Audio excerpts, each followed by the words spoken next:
এখন আমাদের এই পৃথিবীতে তো মানুষ ছিল না, ছিল? এদিকে মনোযোগ দেন। এই পৃথিবীতে কি আগে মানুষ ছিল? এই পৃথিবীতে আগে কি ছিল তাহলে বলেন? হ্যাঁ, মাশাআল্লাহ। এই পৃথিবীতে আগে কি ছিল? এখন ওরা নাই? সবার সাথেই কিন্তু একটা করে আছে। কমপক্ষে কয়টা করে? সবার সাথে কমপক্ষে একটা করে। আর কোন কোন জায়গা আছে যেখানে জিনের বড় বড় আকড়া আছে। পৃথিবীতে যে জায়গাগুলো থেকে ইসলাম বিরোধী অপতৎপরতাগুলো চলে, ওখানে জিনের আকড়া বেশি। আর কথা বুঝতে পারছেন? তো জিন জাতিকে আল্লাহ পাক ধ্বংস করে দিয়েছেন তাদের পাপের কারণে, আল্লাহ দ্রোহিতার কারণে, অবাধ্যতার কারণে। এখন আল্লাহ রাব্বুল আলামিন ইরাদা করলেন পৃথিবীতে আমাদেরকে সৃষ্টি করবেন, মানে মানুষকে সৃষ্টি করবেন।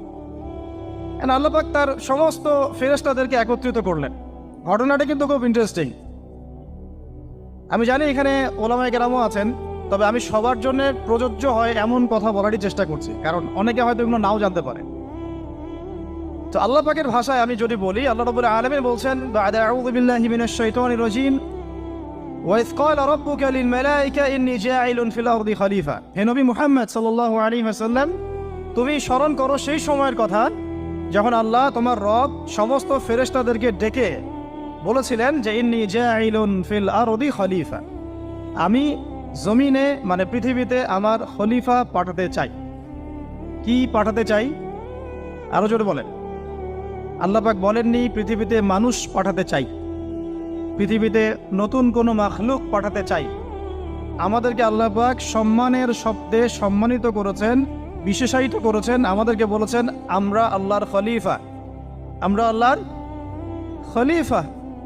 এখন আমরা আল্লাহর খলিফা, কিন্তু পৃথিবীতে মানুষ খিলাফা শব্দ সহ্য করতে পারে। হ্যাঁ, কি অদ্ভুত না? এটা কোরআনের কি শেষের দিকে আছে না প্রথম দিকে আছে? সূরা বাকারার একদম শুরুর থেকে 3টা 4টা 5টা পৃষ্ঠা উল্টালে দেখবেন এই একটা আছে। কোরআন তাহলে শুরু থেকে কখনো খুলেও দেখেনি সে ব্যক্তি। প্রমাণ হলো এটা, সে খুলেও দেখে নাই, অথবা দেখলেও সে এড়িয়ে গেছে। আল্লাহ পাক আমাদেরকে বললেন যে পৃথিবীতে আমি আমার খলিফা পাঠাতে চাই। তাহলে আদম আলাইহিস সালামকে আল্লাহ পাক মুহাব্বতের শব্দে, সম্মানের শব্দে বিশেষায়িত করলেন কি বলে? সুবহানাল্লাহ, সুবহানাল্লাহ। আর খলিফা কাকে বলে এটা আমি আপনাদেরকে বোঝাচ্ছি একটা দোয়া থেকে। এই যে গাড়িতে করে আমরা বাসা থেকে আসলাম বা যখন কোনো সফরে যাই, আমরা একটা দোয়া পড়ি, সুবহানাল্লাযী সাখখারা লানা হাযা ওয়া মা কুন্না লাহু মুকরিনিন ওয়া ইন্না ইলা রাব্বিনা লামুনকালিবুন। এতটুকু তো পড়ি নাকি? বা এগুলো পড়তে হবে? বইমেলায় এসেছি শুধু লেকচার শোনার জন্য না, ছবি তোলার জন্য। আজকে জীবনটা পরিবর্তন করার নিয়াত করে যাইতে হবে। ঠিক আছে ভাই? বই প্রকাশ করা, ছাপানো, বিক্রি করা, লেখা, এর চেয়ে বড় কথা আমার জীবনটা ইলমের আলোয় আলোকিত করা। আমি বই লিখলাম ধরেন একটা, আমার মধ্যে সেই আমল নাই, লাভ নাই। লাভ আছে? আমি বই ছাপাইছি 100, 200, 500, 1000, আমি নিজেই আমল করি না, হবে? আগে আমল জরুরি। ইলমের সাথে আমলটা খুব বেশি জরুরি। আলেম তাকেই বলা হয় যে ইলম অনুযায়ী আমল করে। তাহলে আল্লাহ পাক বলেন, লিমা তাকুলুনা মা লা তাফআলুন, তোমরা এমন কথা কেন বলো যে আমল নিজেরাই করো না? কাবুরা মাকতান ইনদাল্লাহ আন তাকুলু মা লা তাফআলুন, আল্লাহর কাছে সবচেয়ে গর্হিত একটা অপরাধ, তোমরা একটা কথা বলবা কিন্তু আমল করবা না। তো দোয়াটা মুখস্থ করবেন। এই দোয়ার নিচে একটা অংশ আছে, আল্লাহুম্মা আনতা সাহিবু বিস সাফারি। আমার কথাটা শুনেন, খলিফার অর্থটা বুঝেন। অনেকে তো অনেকভাবে ব্যাখ্যা করে আর কি। আল্লাহুম্মা আনতা সাহিবু ফিস সাফারি, আল্লাহ তুমি এই সফরে আমার সাথী। সফরে বের হওয়ার সময় দোয়া পড়ছি আমরা, আল্লাহুম্মা আনতা সাহিবু ফিস সাফারি, আল্লাহ তুমি এই সফরে আমার সাথী। ওয়াল খলিফাতু ফিল আহলি ওয়া মালি, আল্লাহ আমি তো বাসায় নাই, আমার বাসার আহাল মালের খলিফা হচ্ছে তুমি আল্লাহ। তাহলে খলিফা শব্দতে কি বুঝলেন? আল্লাহ আমার বাসার আহাল মালের খলিফা মানে কি? আমার স্থলাভিষিক্ত তুমি আল্লাহ। আমি ওখানে নাই বাসায়, আমি সফরে বের হয়ে গেছে। আমার স্ত্রী, আমার সন্তান, আমার মাল, আমার জান, এগুলোর দায়িত্ব তোমার, তুমি খলিফা। কত চমৎকার দোয়া। তাহলে পৃথিবীতে আমি আমার খলিফা পাঠাতে চাচ্ছি, তার অর্থ কি? আল্লাহ রাব্বুল আলামিন এই পৃথিবীতে আমাদেরকে তার প্রতিনিধি বানিয়েছেন। সুবহানাল্লাহ, সুবহানাল্লাহ। তাহলে আমরা নিজেদের আত্মপরিচয় ভুলে গেলাম যে আমরা আল্লাহর প্রতিনিধি পৃথিবীতে। তাই না? আমরা এখন আব্রাহাম লিঙ্কনের পূজা করতেছি। আব্রাহাম লিঙ্কনের পূজা তো বুঝেন না আপনারা, এটা হচ্ছে ওই যে সোকল ডেমোক্রেসির পূজার। আদতে প্রকৃত গণতন্ত্র বলে কিছু নাই এই বিশ্বের মধ্যে, যা আছে এগুলো তথাকথিত আর কি, স্লোগান জাস্ট, আর কিছু না। এটা যারা চর্চা করে তারাও জানে, আমাদের কাছে তারাই বলে।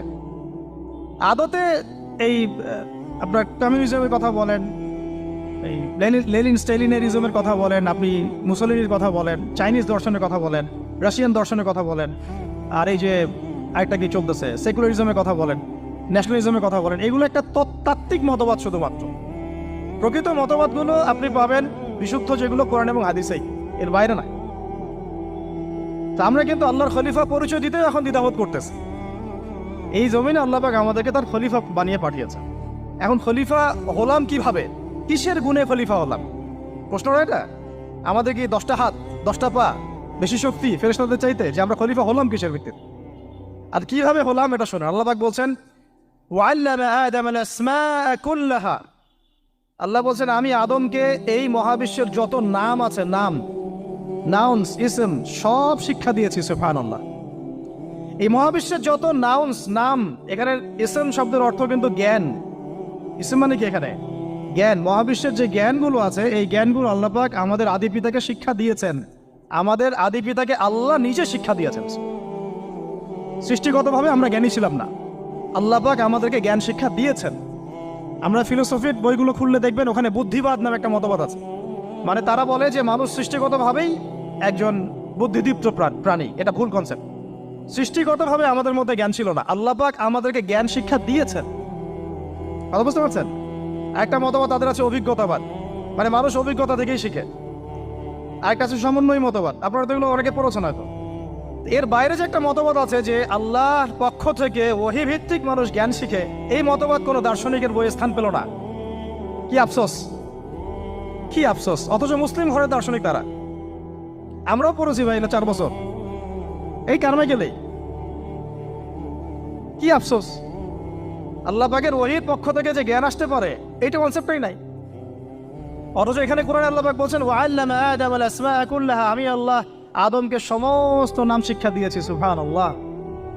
এরপরে এই যে জ্ঞান আদম আলাইহিস সালামকে আল্লাহ পাক শিক্ষা দিলেন, এর ফলশ্রুতিতেই আল্লাহ পাক বললেন যে ওয়াইজ কুলনা লিল মালাইকা উসজুদু লি আদম, হে ফেরেশতারা তোমরা এখন আদমকে সিজদা করো। কি ফেরেশতাদেরকে দিয়ে আল্লাহ পাক আমাদের পিতাকে সিজদা করালেন কিসের মানদণ্ডে? কিসের কারণে? জ্ঞানের কারণে। জ্ঞানের কারণে ফেরেশতাদেরকে আল্লাহ পাক বললেন যে এই নামগুলো বলে দাও তো তোমরা। তারা বলতে পারলো না। তারা বললো লা ইলম আল্লাহুম্মা লা ইলমা লানা ইল্লা মা আল্লামতানা। আল্লাহ আমাদের তো সেই জ্ঞান নাই, শুধু ওইটুকু জ্ঞান আছে যা আপনি আমাদেরকে শিখিয়েছেন। তখন আল্লাহ পাক বলেছিলেন যে আমি যা জানি তোমরা তো জানো না। আমি কি বলি নাই যে আমি আসমান জমিনের গায়েবের সব খবর জানি? তখন আল্লাহ বললেন যে তোমরা সবাই সিজদা করো আদমকে। তাহলে আমাদের পিতাকে খলিফা করা হলো, জ্ঞান শেখানো হলো, আল্লাহ পাক নিজে শেখালেন, ফেরেশতার মণ্ডলীদের দিয়ে সিজদা পর্যন্ত করালেন। কিসের মানদণ্ডে? আরো আসতে বলেন, জ্ঞানের মানদণ্ডে। এখন যদি আমরা একটু প্রশ্ন ছুড়ে দেই নিজ নিজ বিবেকে, আমরা কি সেই ওহীর 10টা সূরাও শিখেছি? 10টা পারা কি পড়া হয়েছে কখনো? 10টা সূরারও কি অর্থ জানি? অনেকে তো 10টা আয়াতের অর্থ জানি না। আমরা কি সেই ওহীর 10টা হাদিস শিখেছি? তাহলে আমরা কোথায় সম্মান খুঁজতেছি? পশ্চিমাদের কাছে? বলেন। সত্যি সবচেয়ে আফসোস লাগে আমার একটা জিনিস, যে মুসলিমরা আমরা এখন আমাদের আত্মপরিচয় ভুলে যাচ্ছি, আর আল্লাহ পাক আমাদেরকে যেখানে সম্মান রেখেছে ওইখানে সম্মান না খুঁজে আমরা অন্যের দাসত্বের সম্মান খুঁজতেছি। আল্লাহ আমাদেরকে বোঝার তৌফিক দান করে। এটা অজ্ঞতার কারণে হচ্ছে। আমাদের কাজ তাদেরকে সচেতন করা বা তাদেরকে মেসেজ পৌঁছে দেয়া। আমরা উগ্র পন্থা অবলম্বন করি, আমরা হিকমার সাথে প্রজ্ঞার সাথে মানুষকে বোঝানোর চেষ্টা করি, এগুলো বোঝানোর অংশ। এখন আচ্ছা, আরেকটা কথা আপনাদেরকে বলি, একটা কথা আমি মাঝখানে মিস হয়ে গেছে। এই যে আল্লাহ পাক আমাদেরকে খলিফা করে পাঠিয়েছেন, খলিফার কাজ কি? প্রশ্ন না? আমাদের কাজ কি তাহলে? এই কাজটা আল্লাহ পাক আবার ব্যাখ্যা করেছেন সূরা সদের মধ্যে। কোন সূরায়? সূরা সদ। সদ নামে একটা সূরা আছে, সূরা ইয়াসিনের আগে পরে পাবেন। তো এখানে আল্লাহ পাক আরো একজন নবীকে তার খলিফা বলেছেন, সেই নবীর নাম দাউদ আলাইহিস সালাম। কি নাম? আর দাউদ আলাইহিস সালাম কিন্তু এই জেরুজালেম থেকে, যেখানে এখন ওই জায়নিস্টরা বোম্বিং করে আর কি, নিরীহ মুসলিমদেরকে হত্যা করে বিগত 70 বছর থেকে, ওই জেরুজালেম থেকে কিন্তু দাউদ আলাইহিস সালাম বিশ্ব শাসন করেছিলেন। তার পরবর্তীতে তার সন্তান সুলাইমান আলাইহিস সালামও কিন্তু ওখান থেকেই বিশ্ব শাসন করেছিলেন। আর এখনকার বনু ইসরাইল দাবিদার এই জায়নিস্টরা, তারাও কিন্তু ওই ফিকিরই করছে, ওখান থেকে তারা বিশ্ব শাসন করতে চায় এবং তারা মনে করে তাদের একজন মাসিহ আসবে, সেই মাসিহ আসলে তারা বিশ্ব শাসন করবে। আমরা সেই মাসিহের নাম জানি মাসিহুদ দাজ্জাল। কি নাম? এই দাজ্জালকে ওরা ওদের সত্য মাসিহ মনে করে, আমরা জানি হচ্ছে মিথ্যা ভণ্ড প্রতারক মাসিহ, অথচ ওরা মনে করে এটা হচ্ছে সত্য মাসিহ। এই জায়গায় তারা ধোঁকা খাচ্ছে। অথচ সত্য মাসিহ হচ্ছেন ঈসা আলাইহিস সালাম, যিনি আবার শেষ জামানায় আসবেন এবং তার হাতেই এই মাসিহুদ দাজ্জাল মারা যাবে এবং তারপরে পুরো বিশ্বে আবার ওই খিলাফা কায়েম হবে, ওই যে খলিফা, ওটা সারা বিশ্বে কায়েম হবে। এই টাউন হলও বাদ যাবে না ইনশাআল্লাহ। এটা মানুষ মানতে চাচ্ছে না, কিন্তু মানুষ না মানলে কি, আল্লাহ পাকের নকশায় সব আঁকা আছে কখন কি হবে। কে কে কল্পনা করেছিল যে আজকে আপনারা বসে এখানে দিনের আলোচনা করুন? কল্পনা করা যায় তো? যে শব্দগুলো আপনারা বলছেন এগুলো বললেই তো নাই গায়েব, এখন বলছেন। কেউ কি কল্পনা করেছিল যে হঠাৎ করে এমন একটা সময় চলে আসতে পারে? কেউ কিন্তু কল্পনা করেনি, আল্লাহ পাকের নকশায় ছিল। এখানে আমাদের একটা আফসোসের কথা, এখানে মাস্টারমাইন্ড আল্লাহ রাব্বুল আলামিন। প্রকৃত মাস্টারমাইন্ড কে? আমরা ক্রেডিট নেওয়ার প্রতিযোগিতায় ব্যস্ত হয়ে আছি এখন, কার কত ক্রেডিট নেওয়া যায়। এখানে একক ক্রেডিট পাওয়ার যোগ্য কেউ না, সমস্ত ক্রেডিট কার? আল্লাহ রাব্বুল আলামিন। এটা আল্লাহর সাথে গাদ্দারি করতে যায় না, তাহলে ভুল হয়ে যাবে। কারণ আমি বারবার বলেছি আপনাদেরকে, কোরআন থেকে একটা শিক্ষা আমরা শিখেছি, একটা কম যখন মাজলুম থাকে, দুর্বল মাজলুম জুলুমের শিকার হচ্ছে, আল্লাহ পাক সেই কমটাকে বাঁচান, কোনো না কোনো একজন ত্রাণকর্তাকে পাঠান, কোনো একটা সূরতে আল্লাহ পাক সেই কমকে বাঁচায় দেন। আবার যদি এই নিয়ামতটা পাওয়ার পরে ওই কম আবার এই জুলুম শুরু করে, আবার আল্লাহ দ্রোহিতা শুরু করে, আল্লাহ পাক তার চেয়ে বড় জালেম চাপাই দিন। কথা বুঝতে পারছেন? আল্লাহর সাথে গাদ্দারি করতে চাই না, আল্লাহ পাক আমাদেরকে বোঝার তৌফিক দান করেন। এখন খলিফার কাজটা কোথায় পাবেন, কোন সূরায় ভাই বলেন? সূরার আহ্বান, ইয়া দাউদ, হে দাউদ, ইন্না জাআলনাকা খলিফাতান ফিল আরদ। দেখো আমি আল্লাহ তোমাকে পৃথিবীতে খলিফা করেছি। কি করেছি? খলিফা করেছে। তোমার কাজ কি শোনো, ফাহকুম বাইনান নাসি বিল হক। বোঝার চেষ্টা করেন একজন খলিফার কাজ কি। খলিফা মানে আল্লাহর প্রতিনিধি, জমিনে যে দায়িত্বশীল, অন্য মানুষের উপরে যে দায়িত্বশীল, তার কাজ ফাহকুম বাইনান নাসি বিল হক, মানুষের মাঝে ন্যায় বিচার প্রতিষ্ঠা করবে, এটা তোমার কাজ। তাহলে এখন যারা আমরা এই জায়গায় আছি বা ভবিষ্যতে আসবো, আরো কাল আগাতে থাকবে, সময় আগাতে থাকবে, নতুন নতুন নেতৃত্ব আসবে, সবার ফাংশন একটাই, ফাহকুম বাইনান নাসি বিল হক। আমাদের কাজ হবে মানুষের মাঝখানে কি করা, ন্যায় বিচার, বিচার ফয়সালার ক্ষেত্রে ইনসাফ করা, ন্যায় বিচার করা। তো ন্যায় বিচার তো এখন জাদু ঘরে আছে নাকি? হ্যাঁ, কোনো কোনো ক্ষেত্রে আমরা চাই না যে ন্যায় বিচার জাদু করা যাক, আমরা চাই আবারও ন্যায় এবং সাম্যের সমাজ প্রতিষ্ঠা। ইনশাআল্লাহ এরপর থেকে আমরা কোনো অন্যায় সহ্য করব না। ইনশাআল্লাহ এরপর থেকে আমরা কোনো জল্লাদতন্ত্র কায়েম করতে দিব না। আমাদের যা আছে তাই নিয়ে প্রতিবাদ হবে ইনশাআল্লাহ। কারণ এখনকার প্রজন্ম প্রতিবাদের ভাষা বুঝে। এখন যদি আপনারা আবার সেই প্রাচীন জুলুমের তন্ত্রে মন্ত্রে ফিরে যান, তাহলে আল্লাহর গজব চলে আসবে, বড় গজব। তো খলিফার কাজ কি ভাই? কি কাজ বললাম বলেন? মানুষের মাঝখানে ন্যায় বিচার প্রতিষ্ঠা করা। আচ্ছা, আরো আছে, আয়াত শেষ হয় নাই। আল্লাহ পাক বলছেন ওয়ালা তাত্তাবিউল হাওয়া, আর ন্যায় বিচার করতে গিয়ে নিজের দাসত্ব মানে প্রবৃত্তির অনুসরণ করো না। ন্যায় বিচার করতে গিয়ে নিজের প্রবৃত্তির অনুসরণ করো না, মন গড়া বিধানের অনুসরণ করো না। আমার মামা, আমার চাচা, আমার খালু পার করে দিও না। প্রবৃত্তির অনুসরণ মানে কি? মন যাচাই তাই করো না। ন্যায় বিচার করতে গিয়ে আল্লাহ পাকের বিধান মেনে চলো।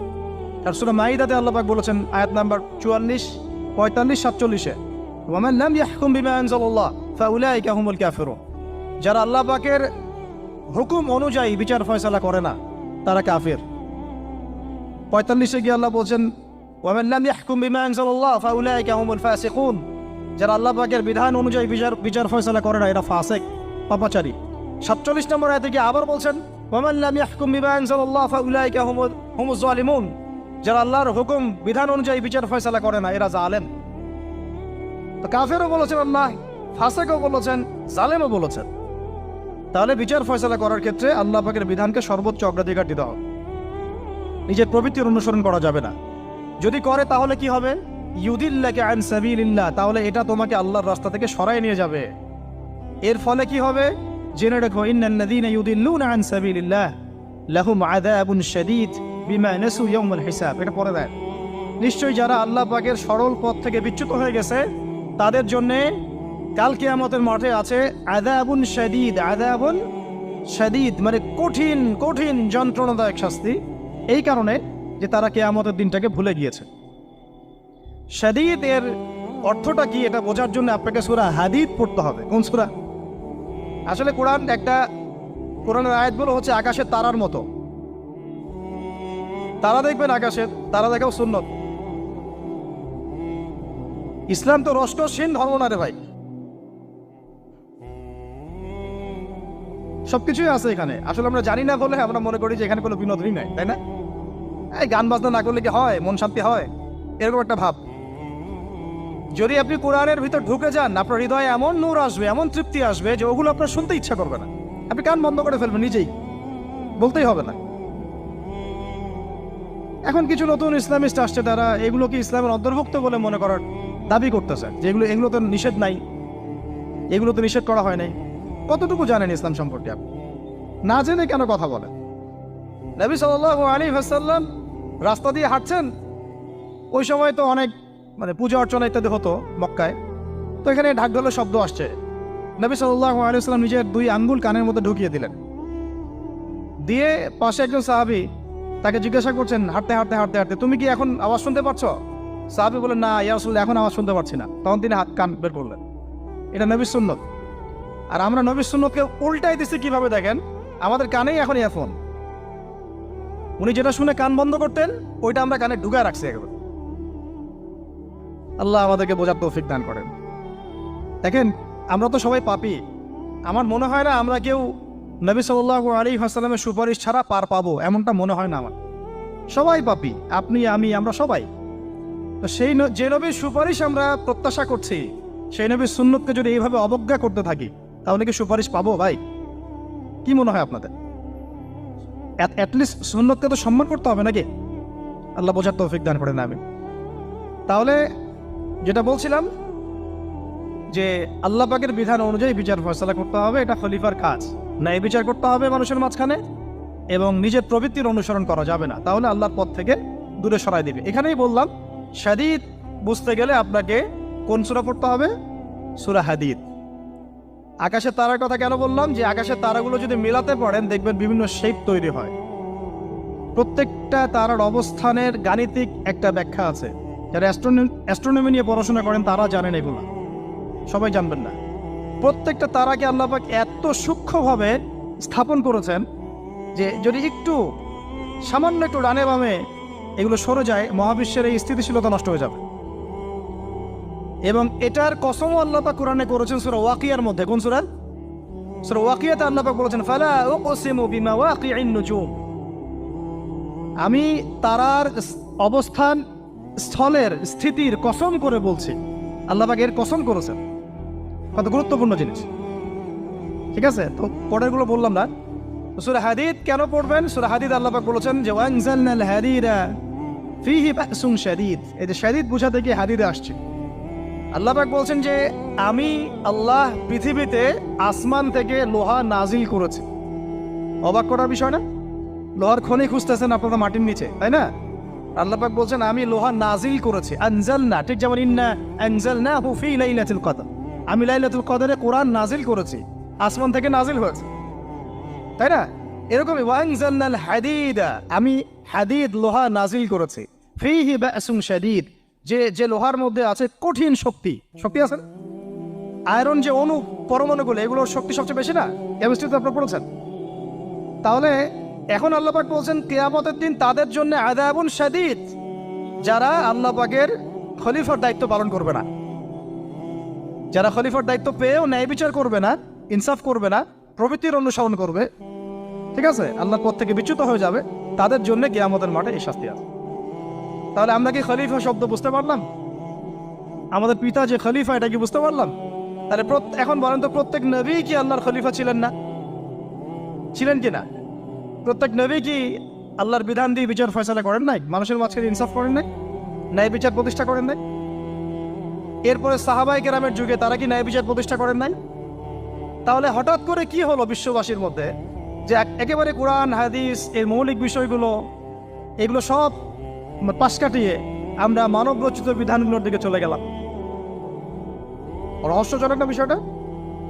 এটা হচ্ছে দাজ্জালীয় একটা শাসন আসতেছে সামনে। দাজ্জাল নিজেকে খোদা বলে দাবি করবে এবং সে সমস্ত মানব জাতিকে বোঝা